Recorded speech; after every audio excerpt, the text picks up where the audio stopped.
The glass doors of St. Gabriel Military Medical Center waited in front of her, catching the Texas sun and throwing it back in hard white sheets. For a second, Claire Donovan could see herself in the reflection, a pale outline in navy khaki shoulder bags slung too tight, hair twisted into a regulation bun. Her gaze slipped to the left side of her face. In the glass, the scars caught the light in uneven streaks, shiny and puckered from temple to collarbone. Her fingers moved before she could stop them, brushing the rough skin along her jaw. "Stop it," she murmured, too soft for anyone to hear. The doors sighed open on their own. Cool air rolled out, smelled of antiseptic and floor cleaner, and wrapped around her like a reminder. Inside waited polished linoleum, fluorescent light, and people who did not know her yet. Or thought they did after one look. She took a breath, squared her shoulders, and stepped through. The lobby hummed with low conversation, shoe squeaks, the gentle beep of monitors somewhere out of sight. A television in the corner played footage of a flag raising on mute, captions marching along the bottom. The shiny floor reflected strips of light and slices of uniforms, a broken mirror underfoot. "Lieutenant Donovan," the voice came from her left. Claire turned. A woman in navy blue scrubs and a white coat stood near the nurse's station. Her hair was gray, pulled back into a neat twist. A badge on her chest read Hart Evelyn, RN, MSN. "Yes, ma'am," Claire answered. Dr. Evelyn Hart crossed the lobby with a quick, efficient stride. Her eyes were direct, curious, and when they landed on Claire's scars, they flickered only once before settling on Claire's eyes again. "Dr. Hart," she said, offering a hand. "Head of nursing. Welcome to St. Gabriel." Claire took the hand. The grip was firm, dry, professional. "Thank you, ma'am. Appreciate you taking me on." Hart gave a half smile. "We need good people." "I read your file. You have experience on trauma floors." There was a small pause between read your and file, as if she had edited out another word. Claire wondered what had been cut. She chose not to ask. "Yes," Claire said. "Been a while, but yes." Hart's gaze swept her once more, not unkind, just measuring. "Been off the floor for what, 3 years?" "Something like that." "Recovery." "Recovery," Claire confirmed. Hart nodded once, a tiny acknowledgement that did not pry and did not pretend to know. "Third floor surgical and ortho," Hart said. "We run a tight unit. You will have a full load, but you will not be thrown in blind. Walk with me." They moved toward the elevator. As they approached, Claire caught another glimpse of herself in the brushed metal doors. The scars blurred in the warped surface, less defined but still there. Hart tapped the button. "You stationed at Camp Halcyon?" before Hart asked casually. The name slipped into the air like a stone into water. Claire felt the drop in her chest. "Yes, ma'am," she said. "Once. That is what your file says." Hart did not say anything else. The elevator chimed, doors opened, and they stepped in. On the 3rd floor, the air felt denser. More machines, more alarms. A nurse in patterned scrubs hurried past with a stack of charts. Somewhere someone groaned in pain, the sound muffled by a curtain and a closed door. "This is home," Hart said, guiding Claire down the hall. "You will learn the routines fast. We have a mix of post-op, long-term rehab, and fresh admissions. Triage never really ends." She made introductions in quick bursts as they walked. "This is Mason at the station. You hand meds, you ask him. That is Dr. Singh Ortho. He looks grumpy, he is not. Usually." Claire nodded, shook hands, memorized names. She could feel eyes skimming over her, stopping for a fraction too long at the left side of her face, then darting away. Some tried too hard not to look at all their gaze glued to her badge or her shoes. It was a rhythm she knew by heart. Hart stopped outside a room. "First patient," she said. "Sergeant Marcus Hill, vehicle rollover shoulder and rib fractures. Tough guy, too tough for his own good." Inside, Hill sat propped up in bed, TV on with the sound low.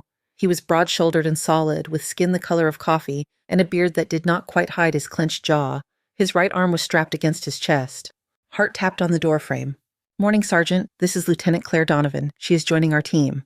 Hill turned, eyes going to Claire's face in a clean line. He did not flinch. His gaze held steady, traveled from her scars to her eyes, then down to her name tag. "Lieutenant," he said. "Ma'am." Claire stepped closer.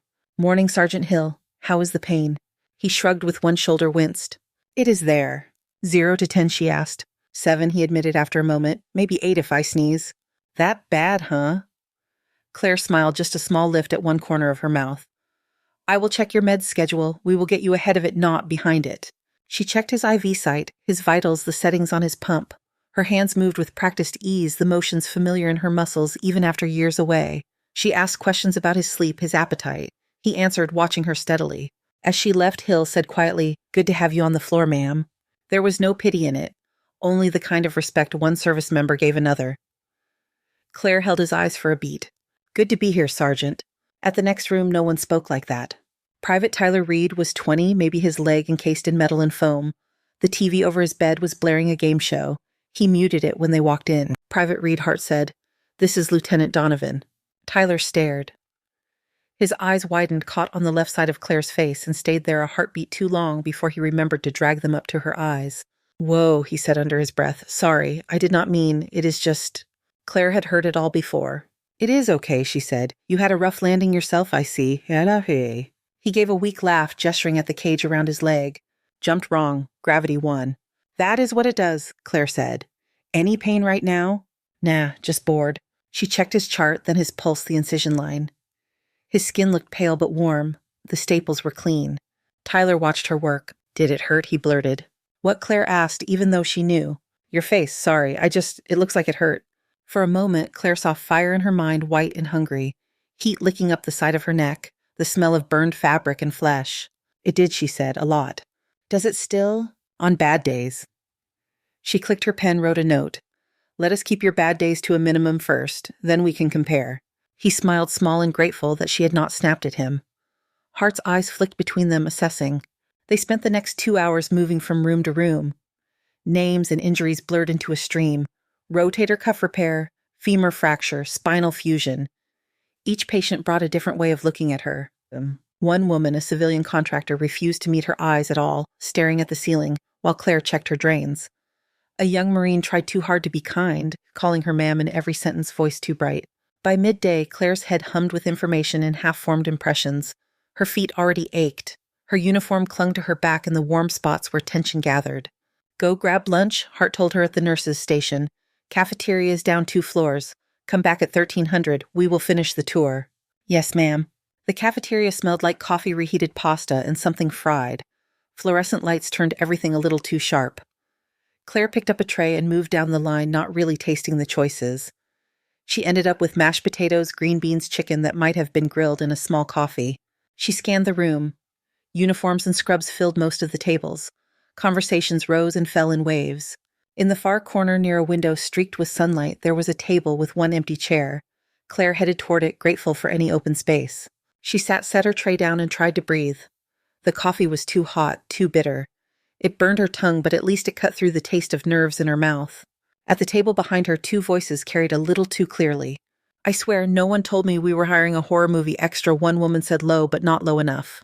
Claire's fork froze halfway to her mouth. "Oh, come on," another voice replied. "Be nice." "I am serious, Monica. Did you see her?" The new lieutenant on 3rd patients wake up from surgery. They are already scared, then bang, first thing they see is that face. A short laugh, dry and amused. "They keep telling us we are a healing environment," Jenna Monica said. "Hard sell with that kind of visual." Claire kept her eyes on her plate. Her heart had picked up speed, pounding behind her ribs. She thought about standing up, about turning around, about asking them to say it to her face. Her hand shook once. Mashed potatoes slid against plastic. "She was in some kind of accident, right?" Jenna continued. "You can tell. Burns or something. I do not know. If it were me, I would not leave my house." "Maybe it is some pity hire," Monica said. "Military loves a good wounded hero story. Good for PR." Claire pushed food around her tray. The smell of chicken made her stomach twist. The voices behind her went on, slicing through the clatter of trays and the hiss of the soda fountain. She took a sip of coffee instead of answering them. The bitter heat steadied her hand. A shadow fell across her table. A nurse from another unit smiled at her, distracted, then moved on, not noticing the way Claire's jaw clenched. When the plate was empty enough to make it look like she had eaten, she picked up her tray and walked it to the return window. She did not glance at the table behind her. She did not need faces to match the voices. The names were enough. Back on the 3rd floor, the air felt cooler again. Cleaner, more familiar. She finished the rest of the tour, with Hart learned where supplies were kept, where the staff bathrooms were, which doctor hated being paged twice in a row. By the end of the shift, her body reminded her how long it had been since she had done this for a full day. Her back ached, her feet throbbed, but her hands stayed steady each time she touched a patient. The sun had dipped low by the time she walked out to the parking lot. The reflection in the glass doors was just a shadow, now the scars softer in the faint light. She did not stop to look. Her apartment was small 2nd floor with beige walls and a view of a concrete courtyard. The silence when she unlocked the door settled around her like a blanket. She dropped her keys in a bowl, towing off her shoes in the entry. In the bedroom closet on the top shelf sat a narrow wooden box. She reached for it, fingers brushing dust from the lid before lifting it open. Inside on dark velvet lay a medal that caught the dim light. A silver cross with a blue and white ribbon edges worn slightly from fingers long ago, the Navy Cross. She looked at it for a long moment, the metal cool and remote. Her thumb traced the edge, then she closed the lid and slid the box back into its place under a stack of folded sweaters. In the bathroom, the light snapped on, stark and unforgiving. The mirror over the sink reflected her whole face now, not just the slice she allowed herself at the hospital. The scars glowed a dull red, raised and twisted. The other side of her face looked almost like another person, untouched and plain. She stared for 3 breaths, 4, 5, waiting for the usual rush of shame or anger. What came instead was a tired kind of ache. Claire leaned forward, palms flat on the counter. Steam from the sink curled up, fogging the bottom edge of the glass. The reflection blurred. For a moment, it was easier to look. She turned off the light before the mirror cleared again, letting the room sink into darkness. Outside, somewhere in the city, a siren wailed and faded. Inside in the quiet, Claire lay down on her bed in her uniform, eyes open to the ceiling. Morning would come, and with it the glass doors and the bright hospital lights and the looks that lasted a beat too long. She would go anyway. The alarm on Claire's phone dragged her up out of a shallow sleep. For a second, she did not know where she was. The ceiling was unfamiliar, the gray outline of the fan blades still. Then the smell of industrial cleaner from her uniform in the corner brought it back. St. Gabriel, 3rd floor, new badge with an old rank. Her body protested when she sat up. Muscles along her back complained, feet already sore inside the memory of her shoes. She showered, pulled her hair into a tight bun, buttoned the khaki blouse that fit just a little too snug across the shoulders now. At the mirror, she did not turn on the brightest light. The softer setting blurred everything a bit, took the edge off the scars. She drew in one breath, then another, then picked up her keys. The glass doors of the medical center glowed pale in the early sun. Inside the lobby, the same hum of voices. The same television now showing a morning show host whose smile never changed. On the 3rd floor, Hart was already at the nurse's station, coffee in hand, eyes moving across the computer screen. "Morning, Lieutenant," she said. "How are you holding up?" "Feet survived," Claire answered. "That is always a good sign." Hart gave her a brief, approving nod. "Couple of new admits overnight. You will have Reed Hill and a few fresh faces on your load. You ready?" "Yes, ma'am." The day settled into motion. Claire checked meds lines and wounds. She learned how Sergeant Hill liked his pillows arranged, and that Tyler Reed pretended not to be scared until the morphine started to wear off. She watched for signs of infection, listened to breathing, counted pulses. The stares did not stop. They never did. A volunteer bringing magazines into Hill's room did a double take, her eyes widening before she pasted on a smile. A young corpsman knew enough that his boots still squeaked, kept losing his train of thought whenever he looked at Claire, his gaze pinging off the scars and back to the chart. None of it surprised her. It still scraped. Late in the morning, Claire stepped into a room where an older man lay asleep, chest rising and falling under the sheet. His chart identified him as Colonel Frederick Lang, retired. His wife sat in a chair near the bed, perfectly upright, hands folded on a designer handbag in her lap. She looked up when Claire came in. Her eyes moved in a crisp line from the Navy insignia on Claire's collar to her face. They stopped on the left side and stayed there. "Good morning," Claire said. "I am Lieutenant Donovan. I am one of the nurses on this floor. I am just going to check on the colonel here." The woman's lips pressed together. She smoothed an invisible wrinkle on her skirt. "Do you have to?" she asked. Claire blinked once. "That is my job, ma'am. I will be quick." As she moved to the bedside, the woman stood stepping closer to the head of the bed as if to shield her husband. "He has been through enough," she whispered sharply. "He wakes up in a panic. He does not need to open his eyes and see that." Claire kept her attention on the monitors, on the numbers that stayed steady and indifferent. "I understand he has had a difficult time," Claire said quietly. "I will keep things as calm as possible." She checked the IV, adjusted the blanket. The colonel did not stir. "You could ask for another assignment," the woman insisted, voice low but intense. "Something that does not involve direct patient contact. Surely someone has considered that." Claire straightened and met the woman's eyes. "Your husband deserves the best care we can give him," she said. "That is what I am here to do." The woman's gaze flicked to the scars again, then away as if burned. Claire finished her assessment, wrote her note on the chart, and stepped out. In the hallway, she exhaled slow and tight. At the nurse's station, Hart was reviewing orders with another nurse. Claire waited until they finished, then spoke. "Colonel Lang's wife may have feedback for you," she said. Hart's eyebrow twitched. "What kind of feedback?" "The kind that involves not wanting me in his room." Hart frowned, the lines around her mouth deepening. "I will handle it," she said. "You handle the medicine, understood?" "Yes, ma'am." Claire went to the rehab room after lunch. The space was bright with wide windows looking out over the parking lot. Parallel bars gleamed under the fluorescent lights. Resistance bands hung from hooks like limp flags. Corporal Eli Ramirez waited near the bars, his arm in a sling, his face set in a stubborn line. He had the lean build of someone who had been very strong for a long time and did not like being reminded that things were different now. "You are late," he said when Claire approached. "I'm exactly on time," she replied, checking the clock on the wall. "It just feels longer when you are dreading it." He snorted. "Fair." She helped him position himself between the bars, his injured shoulder braced. Sweat had already started at his hairline, even though they had not moved yet. "Slow and steady," she said. "We are not racing anyone." "You ever met my drill instructor?" he muttered. "Everything is a race." "Lucky for you, he is not in charge here." She guided his hand along the bar, supporting his elbow with her other hand. His muscles trembled as he shifted weight. Pain flickered across his face, raw and honest. Claire talked him through it, focusing his attention on breathing on the mechanics of movement. One step, another. The door to the rehab room stood open. In the doorway, a familiar voice floated in.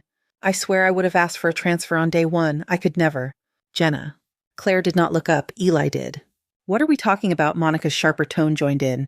The new Lieutenant Jenna said, not bothering to lower her voice. "Third floor. You know. The one who looks like she lost a fight with a blowtorch." Eli stopped mid-step. His jaw clenched. He turned his head toward the doorway. Claire's hand tightened, just a fraction, on his elbow. "Keep your eyes ahead, Corporal," she said softly. "We are almost there." "No," he said, "we are not." He let go of the bar with his good hand and called out. "You got something to say, you could at least say it where we can all hear you." The hallway went quiet. Claire could feel the weight of silence settle. Jenna appeared in the doorway, brows lifted, mouth half open, as if she had not expected to be confronted. Monica hovered behind her, arms crossed. "It was just a joke," Jenna said. "Did she laugh?" Eli asked. He nodded toward Claire without taking his gaze off Jenna. "She is my nurse," he said. "She gets me out of bed. She helps me move when everything hurts. That is not funny. You talking about her like that is not funny." Monica shifted her eyes, darting to Claire, then away. "We did not mean anything by it," she said. "Then think harder," Eli shot back. Claire felt a heat rise in her chest that had nothing to do with anger directed at her. It was something like gratitude, sharp and unexpected. "That is enough," she said, voice level.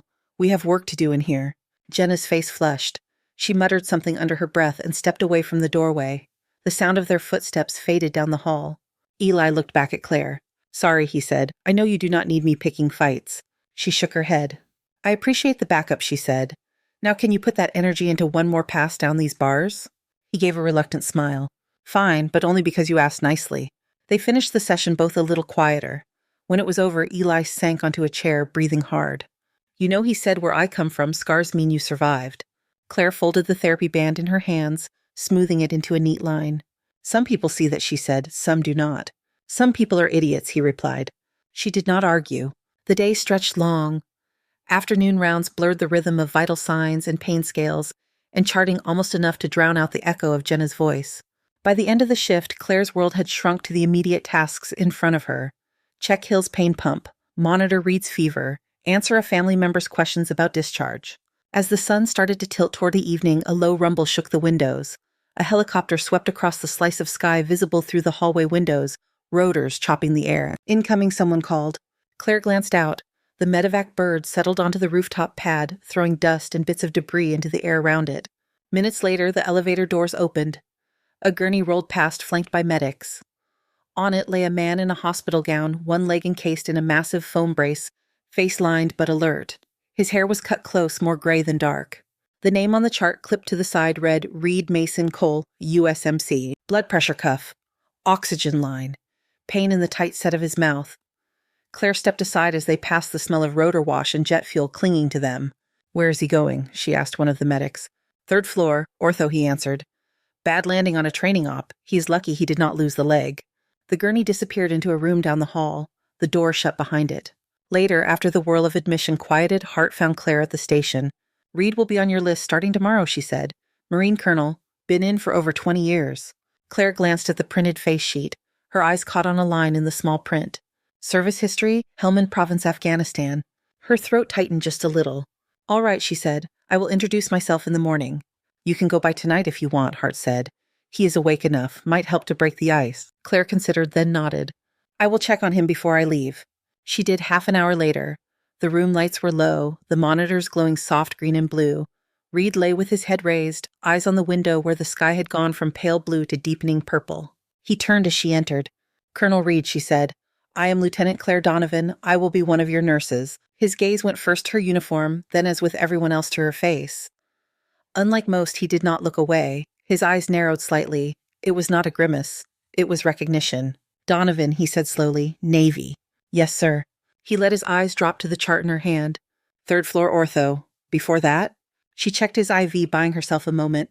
"A few places," she said. "Stateside, overseas. Afghanistan," he asked. Her fingers stilled on the tubing. "Yes, sir."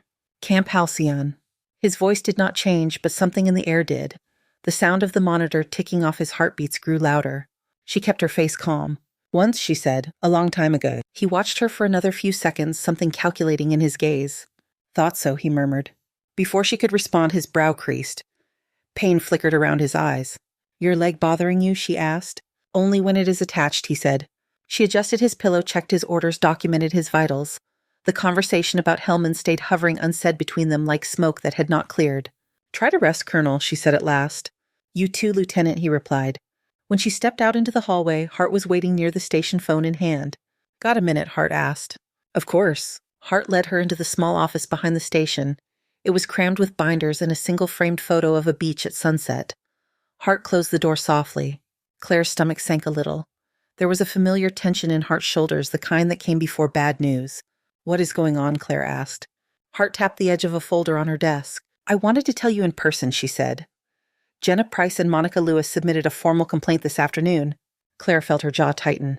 "About what?" Hart opened the folder, scanned the first page.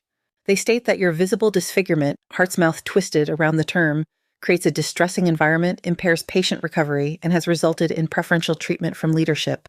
Claire stared at her. "Preferential treatment," she repeated. "That is what they wrote," Hart said. "By assigning you to less critical duties, by shielding you from feedback, by refusing to consider reassignment." Claire gave a short, humorless laugh. "You mean by letting me work my full load and do my job?" Hart closed the folder. "I do not agree with them," she said. "I have seen your work. I know what you bring to this floor." "Then why does it matter?" Claire asked, hearing the sharpness in her own voice. "Because policy is policy," Hart replied. "Any formal complaint triggers an internal review. There will be a panel. Statements, it is not optional." The small room seemed to shrink around Claire. The faint hum of the air conditioner buzzed in her ears. "How soon?" she asked. "Soon," Hart said. "I will keep you informed. In the meantime, you keep doing what you do. Let me handle the rest." Claire nodded, though her lungs felt tight. "Anything else?" Hart asked. Claire thought of Colonel Lang's wife, of Jenna in the doorway of the rehab room, of the way Reed had said the words Camp Halcyon. She shook her head. "No," she said, "nothing else." Hart watched her for a heartbeat longer, then gave a small nod. "All right, you can head out for the day." In the hallway, the lights had shifted to evening mode, a little dimmer shadows pooling around the corners. Claire walked toward the elevator, feeling each step in the sore arches of her feet. At the glass doors downstairs, her reflection waited faint in the gathering dark. For a moment, she saw herself as the complaint must have described her. Scarred, distressing, a problem to be managed. She put her hand flat against the cool glass, felt the solid resistance under her palm. Then she let her hand drop, pushed the door open, and stepped out into the warm Texas night. Sleep came in jagged pieces. Claire turned on the narrow bed, the sheets twisted around her legs. Heat pressed against her, even though the air conditioner hummed steadily in the corner. In the dream, the heat did not come from the Texas night. The sky over Camp Halcyon was the color of dirty steel. She remembered that part clearly. She had been walking back from the tent hospital boots, kicking dust, thinking only of the bunk and the thin pillow waiting for her. The first explosion slapped the air out of her lungs. The sound hit before the shockwave. A flat crack that turned into a roar. The ground lurched. A wall of air punched her in the chest, hard enough to send her to one knee. Someone screamed. Someone else shouted for cover. Then she saw the fire. The hospital tent had taken a direct hit. Canvas burned fast. White smoke turned black, rolling into the sky. Another burst shook the ground closer this time. The cries from inside the tent cut through everything else. "Corpsman medics," a voice yelled. Her body had moved before the thought formed. She remembered that. She remembered the way her boots slid in the loose dirt as she ran toward the glow. Someone grabbed for her arm. "Lieutenant, what are you doing? There are people in there." She pulled free. The dream blurred around the edges, but the details inside the tent stayed sharp. Heat slammed into her like opening an oven door with her face too close. Smoke scratched her throat. Cots lay tilted and twisted, some overturned, some buried in canvas and metal poles. "Help over here." She followed the sound, heart pounding in her ears. Her hands found a shoulder and arm, the straps of a vest. She dragged a Marine free, then another, ignoring the way her skin prickled from the heat. Outside, someone tried to turn her away. You have done enough, Lieutenant. There are more inside. She went back in. She heard herself calling out names and numbers, could still feel the weight of bodies against her, the way their boots scraped the floor. The third time, the smoke was thicker, the flames higher. A beam creaked overhead, the world tilted. In the dream, the beam fell in slow motion. In real life, it had been faster. Wood cracked. Fire found new fuel. Something heavy slammed across her shoulders, pinning her against a hot metal frame. Pain bit down on the left side of her face, bright and white. She smelled burned cloth, then something worse. Hands grabbed at her, voices shouting over the roar. The world narrowed to a bright stripe of agony, and a single thought sharp as glass. Do not drop him. She woke with her hand clenched around the edge of the mattress, breath coming in short bursts. The room was dark. The only light leaked from the crack under the door, a strip of yellow from the hallway. Her t-shirt clung damp to her back. Her mouth tasted like smoke, even though the air in the apartment smelled only of dust and the faint detergent from the laundry bag. On the nightstand, her phone buzzed. A notification flashed across the screen. Missed call, Mom. Claire pressed the heel of her hand against her eyes, counted slowly until her breathing evened out. The ceiling above her was smooth and white, not canvas. No alarms, no fire. She reached for the phone, thought about calling back, then set it face down and closed her eyes again. Morning came on time, indifferent to what had happened in her head. The hospital looked the same. The glass doors reflected the parking lot, the flag on its pole a slice of blue sky. If she squinted, she could almost pretend the scars on her face were just shadows from the frame. On the third floor, the overnight shift was handing off. Hart was in her office, the door half open. Voices drifted from inside. Claire heard her own name followed by a lower male voice. She recognized the tone before she identified the words. It was the tone officers used when they discussed something they had already decided. She dropped her bag at the nurse's station and walked quietly past Hart's door. Through the gap, she saw Colonel Reed propped up in a wheelchair leg brace, visible under a thin blanket. Hart stood with her arms folded, listening. I just want to make sure the right people know, Reed was saying. She did not put it on her file, but the Marine Corps does not forget. Hart glanced toward the doorway at the sound of footsteps. Claire kept moving. At the station, Mason handed her a stack of charts. Morning, Lieutenant. He lowered his voice. Colonel Reed is already stirring up trouble. In a good way, I think.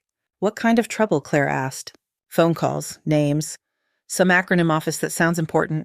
He shrugged. You know how it is with brass. She did.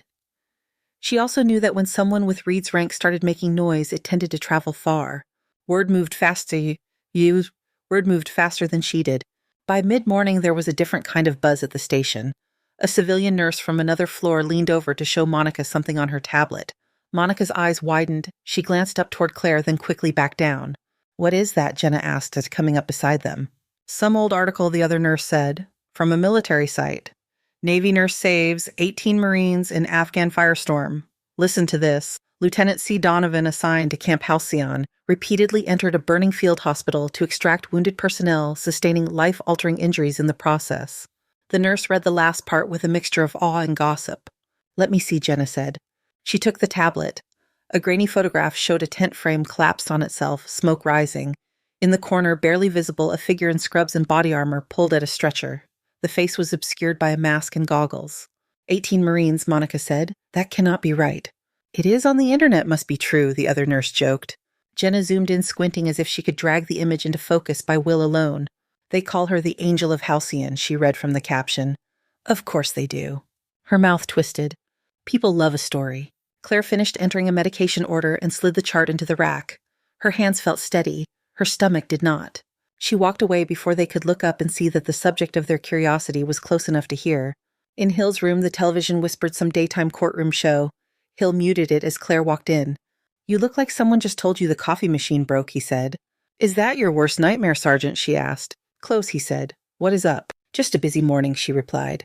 He studied her for a moment, then let it go. She checked his incision, adjusted his sling. You know, he said as she noted his pain score, there has been talk. Your name is popping up more than usual for a new nurse. On this floor, talk is constant, she said lightly. You get used to it. This is different. Hill tilted his head. Reed has been asking questions. Marines get loud when we are grateful. She taped down a loose edge of dressing, feeling his eyes on her. Try to focus on your breathing, she said. That is today's job. He smiled. Yes, ma'am. When she stepped out, Hart caught her with a small jerk of her head. Office, Hart said. 2 minutes. Inside, the blinds were half closed, cutting the sunlight into soft bars across the cluttered desk. The folder from the complaint sat on one corner, a silent reminder. Hart closed the door. Colonel Reed has been busy, she began. I noticed, Claire said. He called his old CO last night, then a brigadier general, then someone at Marine Corps headquarters. Hart ticked off the list quietly. Your name came up in every conversation. Claire sat in the chair opposite the desk, hands resting on her thighs. I did not ask him to do that, she said. I know, Hart replied. That is part of why I called you in. She opened a different folder, one that bore the Navy seal. I had to dig to match what I was hearing to what I had on file, Hart said. Your record is thorough. It is also missing some things. Claire looked at the folder, then at Hart. I left out anything that did not affect my current practice, she said. Hart pulled out a single page and slid it across the desk. It was a photocopy of a citation, the ink slightly faded. Navy Cross Hart read quietly. Awarded to Lieutenant Claire E. Donovan for extraordinary heroism in connection with military operations against an armed enemy. Camp Halcyon, Helmand Province. The words swam for a moment. Claire stared at the paper without really seeing it. It was a long time ago, she said. 4 years, Hart answered. That is not ancient history. Claire shrugged once. It does not change how I hang IV bags, she said, or how I manage pain. It is not relevant to what I do here. Hart watched her. It might be relevant to how people see you, she said. That is exactly what I'm trying to avoid, Claire replied. There was a beat of silence. Walk me through it, Hart said. Not the citation, your memory. Claire hesitated. I would rather not, she said. Hart's expression softened, but her voice stayed steady. I need to understand who I am fighting for, she said. If I'm going to stand up for you in a review, I have to know what I'm dealing with. Not just the parts on paper. Claire leaned back in the chair. The room felt smaller again. The faint smell of coffee and disinfectant mixed in the air. It was a normal shift, she began. Hot, busy, boring in all the right ways. We had a few post-op infections, a case of heat stroke, nothing dramatic. She described the walk back to her quarters, the first blast that knocked her sideways, the way the air filled with dust and shouts. She did not raise her voice, but something in her tone sharpened when she got to the fire. I heard them, she said, inside. There was no time to wait for gear or orders, so I went in, pulled out who I could find, came back, went in again. Hart listened without interrupting, elbows on the desk, fingers linked. The third time the roof was going, Claire said. It was stupid. The smart thing would have been to stay out, but there were voices, and I could not walk away from that. She paused, seeing again the falling beam, the burst of light as pain seared through her. Her left cheek throbbed as if remembering. I do not remember much after the impact, she said. Someone dragged me out. I woke up in the burn unit stateside with more tubes than I could count. Hart let out a slow breath. They gave you a medal, she said. They gave me a speech, Claire answered. The medal came in a box later. My skin did not grow back because of it. My patients did not get better faster because of it. So I put it away. Hart nodded, absorbing that. Reed and his friends see it differently, she said. To them, you are the reason 18 Marines came home. That is not nothing. I'm not saying it is nothing, Claire replied. I am saying it is not everything.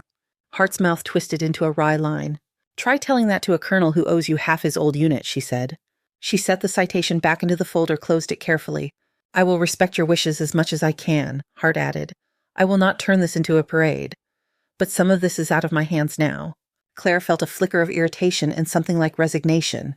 Story of my life, she said softly. The rest of the day pressed in. In the break room, someone had burned toast, filling the air with a smell that sent a bolt of nausea through Claire. She stood for a moment, hand on the counter, willing the memory of scorched fabric to stay in the past. At the station, the talk had shifted. People tried to be more subtle when they looked at her, as if aware that the script had changed. Did you hear a young medic whisper to another? She's like a real hero. Keep your voice down, the other replied. She is right there. Jenna kept mostly quiet. Her eyes slid away whenever Claire approached. Monica looked as if she wanted to say something and did not. Late in the afternoon, Hart called Claire back into the office. This time her expression held something like satisfaction. Update, she said. The complaint has been withdrawn. Claire sat slowly. Withdrawn, she repeated. Jenna and Monica filed a retraction, Hart said, stated that they misjudged the situation and that their previous assessment was unfair. Claire laughed once under her breath. They found religion, she said. They talked to Colonel Reed, Hart answered, and to a major who served at Halcyon. That seemed to adjust their perspective. She tapped the original complaint folder. For the record, I am still documenting their initial behavior, she added. This does not disappear because they changed their minds under pressure. They will be on watch. Claire looked at her hands. So now I am acceptable because someone told them a story that fits better with their idea of who deserves to be here, she said. Not because they saw me do the work. Hart held her gaze. Some people need a story to see what is in front of them, she said. I wish that were not true. In the meantime, the complaint is gone. You keep your focus. Claire nodded, though the knot in her chest did not fully loosen. Leaving the office, she nearly ran into Reed's wheelchair outside the station. He wore a hospital gown with a blanket draped over his lap, and he had the look of a man who had convinced a nurse he could handle a short roll around the hall.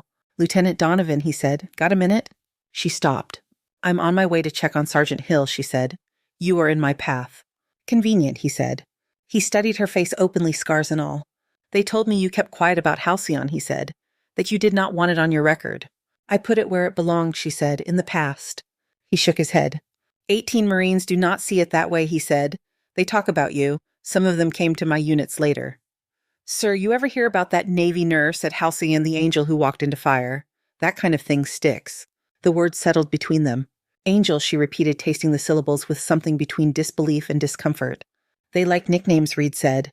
"It is how we make sense of things that scare us." "It is dramatic," she said. "So was the fire," he replied. His tone softened. "You saved people I care about," he said. "You paid for it in skin and pain and time. It matters. You may not want anyone to see it, but they already do." The hallway carried quiet sounds around them. A call light chimed somewhere. A cart squeaked past. Claire let her gaze rest on the window at the end of the corridor. Afternoon light spilled through bright against the polished floor. "I came back so I could be a nurse again," she said. "Not a story." "Be both," Reed said. "You have earned that right." She did not answer. Instead, she adjusted the blanket over his braced leg with professional care. "Try not to charm any more staff into unauthorized field trips," she said. "No promises," he replied. She left him there, rolling himself slowly toward his room, and walked down the hall to Hill. The day went on full of ordinary tasks wrapped around something that felt less ordinary now. When she finally sat on the edge of her bed that night, the wooden box in the closet felt heavier in her thoughts. The metal inside had not moved. The world around it had. The next staff meeting was called with almost no warning. At 10:00, the overhead speakers chirped to life on the third floor, and a calm voice asked all available nurses to report to the conference room. Claire finished hanging an antibiotic, checked the pump twice, then slipped out with the others. The room smelled faintly of coffee and dry erase marker. Folding chairs filled up fast. People leaned against the back wall when the seats ran out. At the front stood Dr. Ben Jacobs, the hospital director, in a suit that looked like he had slept in it. Beside him were Hart and a tall man in dress blues with a row of ribbons that drew the eye. Marine General. Claire recognized the posture even before she saw the stars on his shoulder. "Thank you for coming on short notice," Dr. Jacobs began. "I will keep this brief. I know everyone is stretched." He gestured toward the general. "We are honored to host General Alvarez from the Marine Corps today. Next week, St. Gabriel will be the site of a special recognition ceremony for one of our own staff members related to actions in Afghanistan." A murmur moved through the room. Heads turned, scanning for clues. Claire felt heat rise up the back of her neck. Jacobs continued. "The auditorium will be reserved at 1400 on Thursday for this event. Several visiting officers and families will attend. Patient care will of course remain our priority, but we ask for your support in making this a meaningful day." He stepped back. General Alvarez moved forward, the room settling into a different kind of quiet. His voice was deep, steady. 4 years ago, a field hospital at Camp Halcyon took a direct hit during a rocket attack, he said. The structure caught fire. Wounded Marines were trapped inside. In the middle of that chaos, one Navy nurse ran toward the fire instead of away from it. Claire watched a muscle jump in Hart's jaw. This nurse entered the burning facility multiple times, Alvarez went on. She carried Marines out one by one until a collapsing beam and the flames stopped her. 18 Marines survived that day who would not have had a chance without her. He let the number hang. Claire felt the eyes. She kept hers on the floor.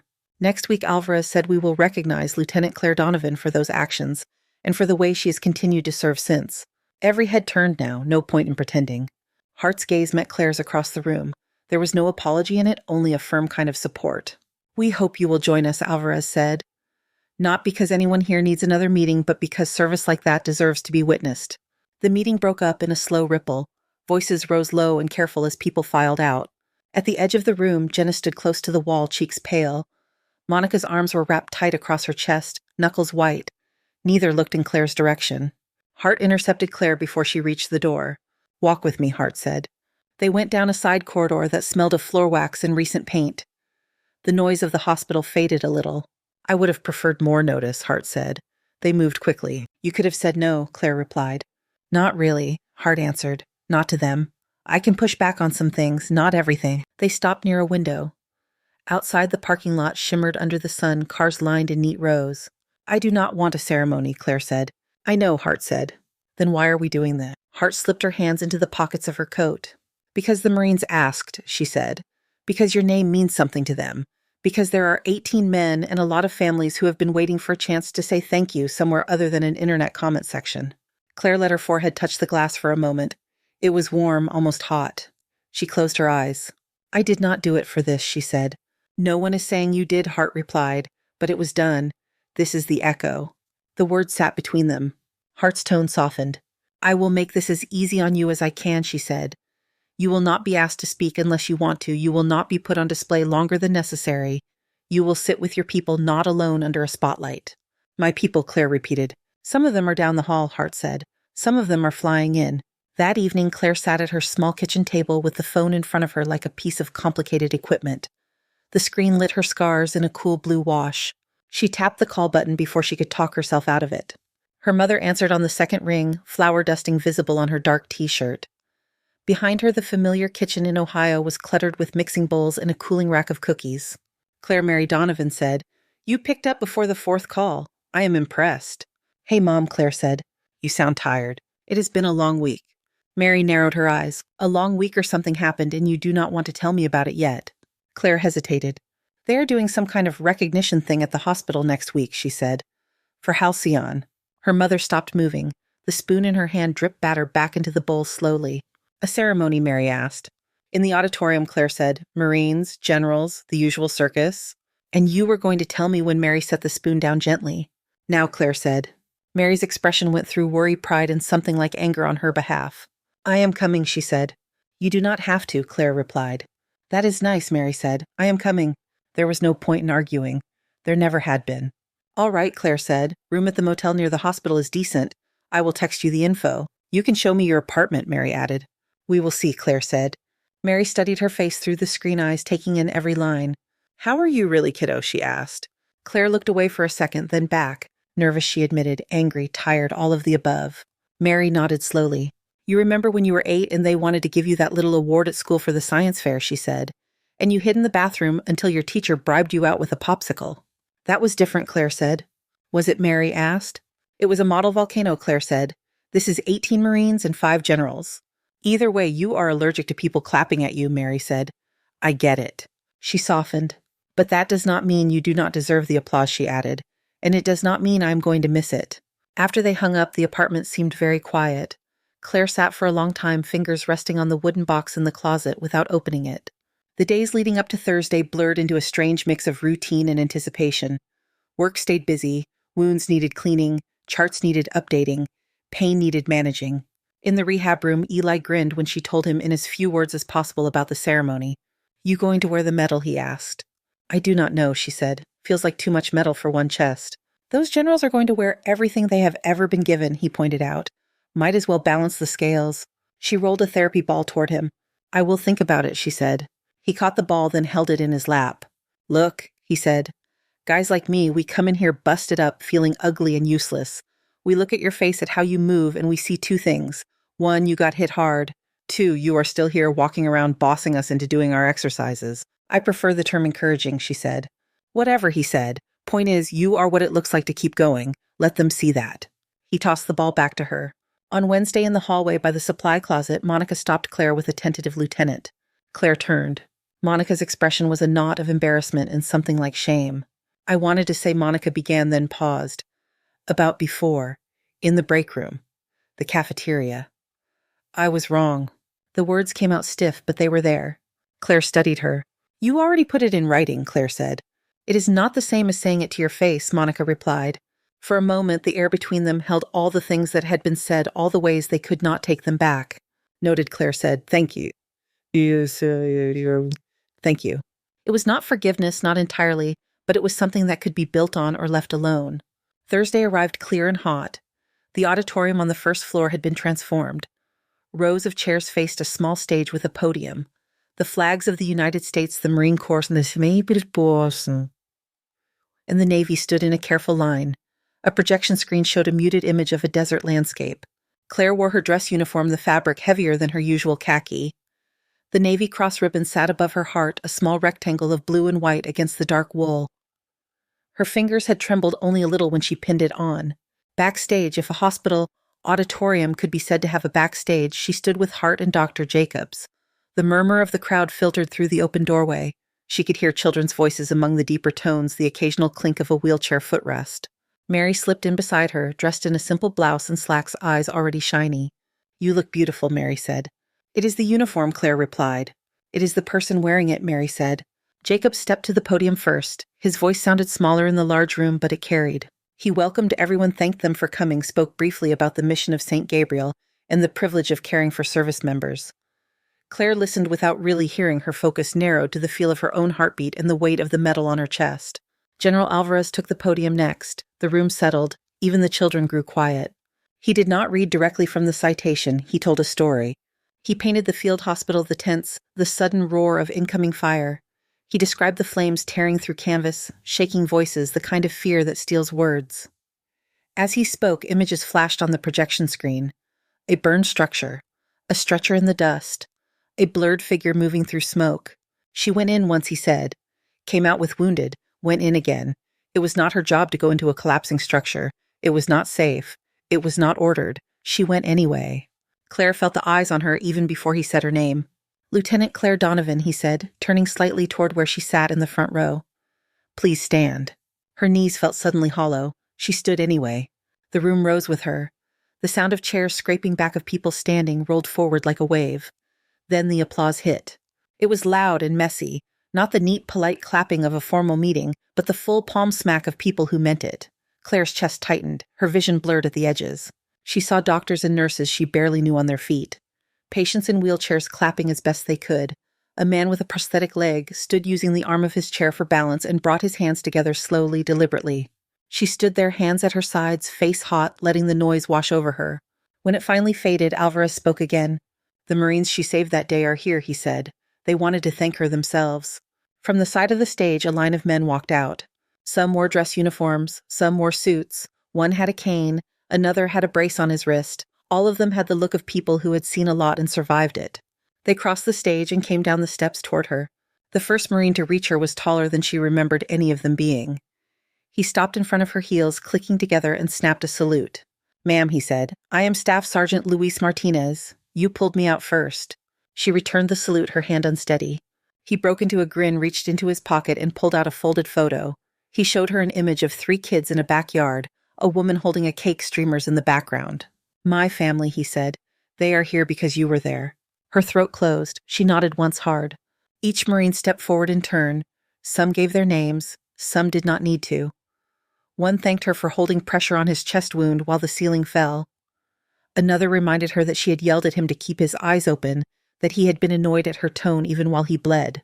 They laughed, some of them, in that quiet, surprised way. One, a captain with short dark hair, pulled her into a hug so sudden she almost lost her balance. "You gave me a wife and 2 little girls," he whispered near her ear. "I do not know how to repay that, so I brought them to clap." Over his shoulder, Claire saw 2 small faces peeking from the aisle, eyes wide. When the line of Marines parted, 4 generals stepped forward as a group. General Alvarez, another with a square jaw and silver hair, General Harris, whose name she had heard in passing, behind them the Commandant of the Marine Corps. They came to attention in front of her. The room seemed to pull in around them. The Commandant spoke. "Lieutenant Donovan," he said, "on behalf of the Marines, you saved their families and the Corps. Thank you." Then he raised his hand in a salute. The other generals followed, 4 sets of fingers to 4 brows. It was backwards, all of it. The wrong people saluting, the wrong direction of honor. Claire's hand came up automatically, her body obeying years of training. She returned the salute, eyes stinging, shoulders square. The moment stretched, then broke. Hands lowered, the room exhaled. The rest of the ceremony passed in a series of images. A framed certificate, another medal pinned beside the old one, a group photo with so many uniforms that the backdrop was a field of navy and green. Later in the courtyard outside, the air was cooler. Trees cast mottled shade over the benches. The sound of traffic on the main road felt far away. Claire sat beside her mother on a wooden bench. Mary held a crumpled tissue in one hand. "You did all right," Mary said. "I stood up," Claire said. "I did not fall over." "That is more than some people manage at weddings," Mary replied. They sat in silence for a while. Voices drifted from the open auditorium doors. Laughter. The clink of coffee cups. Claire looked at the photo in her hand, one of the many pressed on her during the reception. It showed a Marine in uniform, his arm around a woman in a sundress. 2 children in front of them all smiling at the camera. "You okay?" Mary asked. Claire took a breath that seemed to reach deeper than most. "I thought about quitting," she said quietly. "More than once. I thought maybe it was not worth it anymore. The stares, the whispers, today seeing them, seeing their kids. It makes those nights feel different." Mary watched her face. "Does it change how you see yourself?" she asked. Claire turned her wrist, looking at the pale skin where her hospital ID band had once been the ridges of scar tissue, pulling her left cheek when she smiled. "A little," she said. "Enough." She slipped the photo into her pocket and stood. "I have to check on my patients," she added. "They did not get a day off for this." Mary squeezed her hand. "Go do your job," she said. "I will be here when you are done." The sunlight caught on the glass doors as Claire walked back inside. Her reflection was there again, faint but present. Uniform straight, metal shining, scars impossible to miss. She met her own eyes in the glass for a heartbeat, then pushed the door open and went back to the floor. The ceremony did not change the way the third floor smelled the next morning. Antiseptic warm plastic cafeteria. Coffee drifting in from the hall. Machines hummed. Call lights blinked. Hill still wanted his pillows a certain way. Reed still complained about the hospital food and asked for contraband fries. What changed was the way people said her name. "Lieutenant Donovan, can I run something by you?" "I heard what you did, ma'am. It is an honor." The words came from residents, medics, even a janitor pushing a mop who stopped just long enough to nod at her with quiet respect. Claire took it all in with the same outward calm she brought to wound care. Inside, the ground felt a little different under her feet, as if something had shifted and found a new place to settle. Hart cornered her in the hallway 2 weeks after the ceremony. "Director Jacobs wants to see you," Hart said. "His office. Now, if you can spare the time." Claire wiped her hands on a paper towel, tossed it, and followed. Jacobs's office was larger than Hart's, but cluttered in the same way paper stacked a bookshelf, listing under the weight of binders.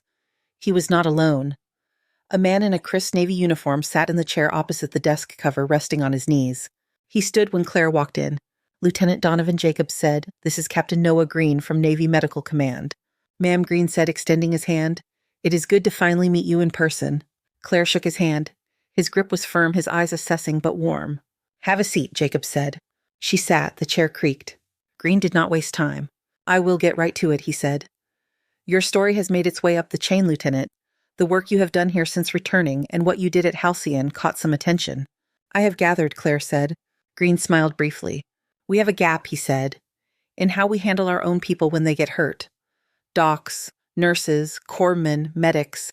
They get injured physically or otherwise, and we patch them up, then we do not always know what to do with them. Some leave. Some stay and burn out quietly." Hart shifted as if she had been waiting for someone to say this out loud. "We want to build something better," Green continued. "A dedicated program to help injured medical personnel return to meaningful service. Retraining, counseling, mentorship. A bridge back to the work in whatever form that takes." He paused. "We would like you to lead it." The words hung there. Claire blinked once. "Lead it," she repeated. "Yes," Green said. "Design it. Shape it. Be the face of it. You have lived the path we want to lay down for others." "I am a floor nurse," Claire said. "I hang meds and chase pain and argue with orthopedic surgeons about activity orders." "You are also a decorated officer who came back from life-changing injury and found her way back to practice," Green said. "You understand both sides of this. That is rare." Jacob spoke for the first time. "This is not about taking you off patients because of how you look," he said. "This is about putting you where you can have the widest impact." Claire looked at her hands, at the faint lines of old IV scars on the back of her own wrist. "How much of my time?" she asked. "Full-time," Green said. "The program would be based out of Naval Medical Center on the coast. You would start with a small staff. We already have some seed funding." "Transfer then," Claire said. Green nodded. "You would not be abandoning anyone here," Jacob said. "They will be taken care of. Hart will complain, but she will survive." Hart made a face that said he was not entirely wrong. "Can I think about it?" Claire asked. "I would be worried if you did not," Green said. "Give it a few days. Talk to whoever you need to. I will need an answer before the end of the month." Outside Jacob's office, the hallway seemed brighter, the noise sharper. Claire walked without really seeing until she heard a familiar voice. "Lieutenant." Reed sat in his wheelchair near the window, civilian clothes on now discharged papers in a folder on his lap. His leg brace was gone, replaced by a cane leaned against the armrest. "You look like someone handed you a grenade with the pin half out," he said. "Something like that," Claire replied. She sat in the chair opposite him, the sunlight falling across the floor between them. "They want me to run a program," she said, "for injured med staff." Reed's brows rose. "Seems about right," he said. "It would mean leaving here," she said. Leaving this floor. These patients. He tipped his head. You left your last field hospital in flames, he said. You still found a way to take care of people. You will do it wherever they drop you. It is more than patient care, she said. Building a program, dealing with budgets, reports, politics. Sounds terrible, he said. You should definitely do it. She huffed a laugh despite herself. What if I fail? She asked. Reed looked at her like she had missed something obvious. You walked into a burning building 3 times, he said. Failing at something like this would still put you ahead of most of us. He sobered. Look, he said. Men and women like you are falling through cracks. If you can widen the path you found for yourself so it can carry more people, why would you not? The thought lodged somewhere deep. That night, Claire called her mother again. She sat on the couch, bare feet on the coffee table, the wooden box resting beside her. Mary listened without interrupting as Claire explained the offer. So they finally figured out you know what you are doing, Mary said when she finished. They figured out I know what not to do, Claire said. Which is something, I guess. Do you want it? Mary asked. I'm not sure, Claire said. I like my patients. I like the floor. I know how to do this job. And you do not know how to do that one yet, Mary said. Exactly, Claire said. Mary leaned closer to the screen. When you were in the burn unit, the doctors talked about how hard it would be to get you back to nursing, she said. They worried you would not be able to handle the physical part or the emotional part. You proved them wrong. Now you have a chance to make it easier for the next person. That sounds like you to me. Claire looked at the wooden box. Her hand rested on the lid. You think I can? She asked. I think you already have, Mary said. This just makes it official. After they hung up, Claire opened the box. The Navy Cross lay in its bed of velvet metal, catching the lamplight. Beside it now sat the plaque from the St. Gabriel ceremony, the names of the Marines etched in small, neat letters. She did not put the medal on. She did not need to. She knew what it felt like against her chest. She closed the box, but this time she did not push it to the back of the shelf. She left it at the front where she could reach it easily. In the morning, she found Hart at the station. I am taking it, Claire said. Hart nodded, once satisfied but not surprised. You will be missed, she said, loudly, I suspect. Blame Captain Green, Claire replied. We will, Hart said, often. The next 3 months were a slow unwinding from St. Gabriel. Claire trained her replacement, turned her mental map of the floor into notes someone else could use, said goodbye to Hill to read to Eli. Farewells came in all shapes.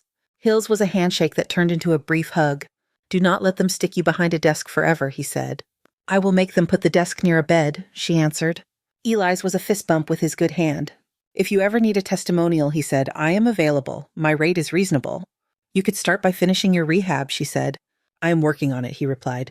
On her last day, the staff gathered in the break room with a grocery store cake and a card, signed in a dozen different handwriting styles. Hart handed her a small plaque, more modest than her collection of military awards, but somehow heavier. For your service to St. Gabriel, Hart said, and for making third floor a better place to fall apart and get put back together. The transfer went through quietly on paper and loudly in Claire's mind. The Donovan Initiative started in a cramped office at Naval Medical Center, west walls bare except for a map with color-coded pins. The first few months were a blur of interviews, meetings, and improvisation. They came to her in a slow, steady stream. A corpsman missing 2 fingers worried he could no longer start IVs. A nurse with tremors in her hands after a blast concussion. A surgeon with a limp and nightmares who could not bring himself to scrub in. Claire listened. She shared what had worked for her, what had not. She helped them find new roles, new ways to use their skills. Some went back to the operating room. Some shifted to teaching, to triage, to administration. None of it looked exactly the same for any 2 people. Word spread. The pins on the map multiplied, the office expanded, the name Donovan Initiative stuck to her mild annoyance and secret pride.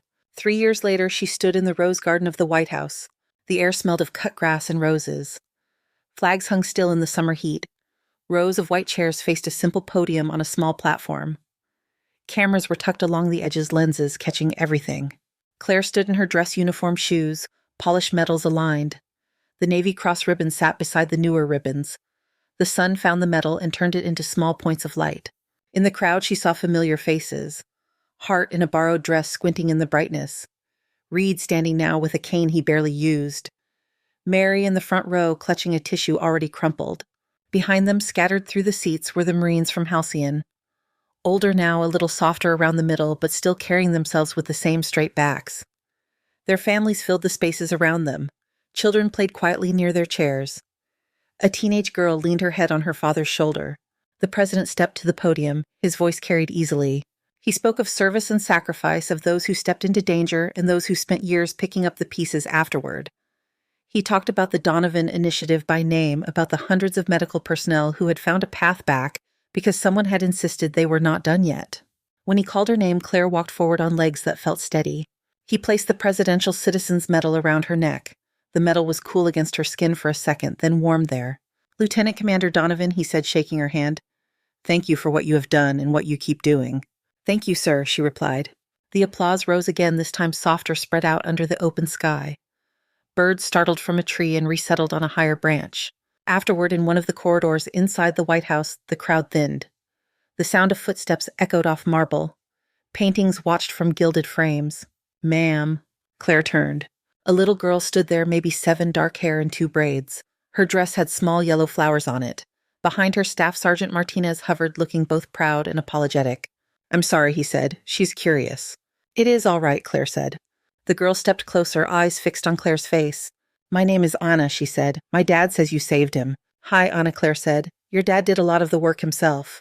Anna frowned thoughtfully, as if weighing this. "Are those from the fire?" she asked, pointing gently toward the left side of Claire's face. Claire nodded. "Yes," she said. "I got hurt helping people." Anna studied the scars for another moment. "They look like lines where the light went," Anna said finally. Claire blinked. "Lines where the light went," she repeated. Anna nodded, satisfied with her description. "My art teacher says sometimes light makes lines when it moves," she said. "On the wall, on water. I think it did that on you." Something in Claire's chest opened in a way she had not expected. She knelt so her eyes were level with Anna's. "Thank you," she said. "I will remember that." Anna smiled, then threw her arms around Claire's neck in a quick hug before backing away toward her father. Later, back at the medical center, the day felt less like an ending and more like another turn in a long, steady line. In a rehab gym much like the one at St. Gabriel, she stood beside a young medic named Harris, who had burns across his jaw and neck, shiny and tight. His uniform collar sat slightly open to keep from rubbing. He shifted his weight uneasy. "I hate the mirror," he said. "Feels like it is laughing at me." The wall in front of them was covered in a sheet of safety glass, polished clean. It reflected the room, the equipment, the two of them standing side by side. "It is just glass," Claire said. "It does not get a vote." He snorted, eyes still fixed somewhere around her shoulder. "I used to be good at this job," he said. "People used to look at me and not flinch." "People still look at you and see someone who shows up," she said. "They just have more to think about now." He shifted again. "I'm not sure I can do it," he said. "Walk into rooms like this, have them see all of it." Claire watched his reflection the way he could not quite bring himself to look at his own face. "Your eyes," she said. "Look at mine." He did. In the glass, 2 scarred faces lined up, hers older, his newer. "You do not have to like what you see today," she said. "You do not even have to look long, but you do not have to look away forever either." He held her gaze another second, then glanced at his own reflection. The movement was small, but it was there. The afternoon sun filtered through the high windows, catching the glass and laying a pattern of light across the floor. It traced faint lines over their boots, over the parallel bars, over the scars on their faces. Claire stood beside him steady, watching the way the light moved. Thank you so much for listening to today's story. If this story resonated with you or made you reflect, I'd love to hear your thoughts, so feel free to share them in the comments below. And don't forget to like, subscribe, and hit the notification bell so you won't miss the next story.